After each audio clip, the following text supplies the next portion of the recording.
വീണ്ടും ജപ്പാനിലെ ഫുജി പർവ്വതത്തിൻ്റെ താഴ്വരത്തെ മനോഹരമായ ഈ തടാകത്തിൽ നിന്നും എൻ്റെ ബാല്യകാല സ്മരണകൾ ഒന്ന് ഓർത്തെടുക്കുവാൻ ഞാൻ ശ്രമിക്കട്ടെ.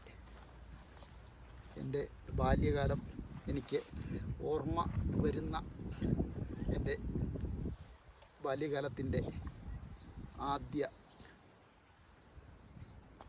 അനുഭവം എന്നത് എൻ്റെ പിതാവിൻ്റെ കൈ പിടിച്ചുകൊണ്ട് മുട്ടത്തുള്ള ഒരു ആശാൻ കളരിയിലേക്ക് എൻ്റെ ജന്മന വികലാംഗനായ എൻ്റെ പിതാവ് എന്നെ കൈ പിടിച്ചുകൊണ്ട് ആ കളരിയിലേക്ക്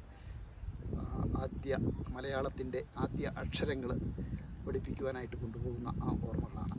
ആ ആശാൻ കളരി വൈക്കം ആശാൻ എന്ന് ഞങ്ങളെല്ലാം പറഞ്ഞിരുന്ന ആ ആശാന് ഞങ്ങളെ മണലിലും അരിയിലും എല്ലാമായി ആദ്യ അക്ഷരങ്ങൾ എഴുതി പഠിപ്പിക്കുന്ന ആ ഓർമ്മ, ആ ഒരു ചെറിയ മങ്ങിയ ഓർമ്മയാണ് എൻ്റെ ബാല്യകാലത്തെക്കുറിച്ച് എനിക്കുള്ളത്.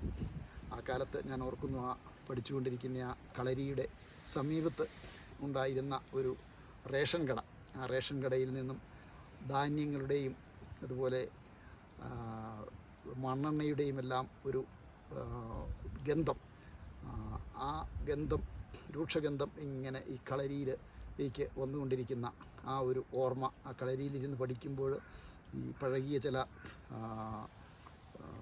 ധാന്യങ്ങളുടെയും ഈ എണ്ണയുടെയും എല്ലാം കൂടി കലർന്ന ഒരു ഗന്ധം, അത് ഇപ്പോഴും എൻ്റെ നാസാരന്ധ്രങ്ങളിൽ എനിക്ക് അനുഭവപ്പെടുന്നു. ഇപ്പോൾ ഈ ഓർമ്മകൾ അയവിറക്കുമ്പോൾ ആ ഓർമ്മകളാണ് എനിക്ക് ഏറ്റവും പഴയ കാലത്തെക്കുറിച്ച്, എൻ്റെ ബാല്യകാലത്തെക്കുറിച്ച് ഉള്ളത്. ആ ഓർമ്മകൾ ഞാൻ ഇവിടെ പങ്കുവെക്കുകയാണ്.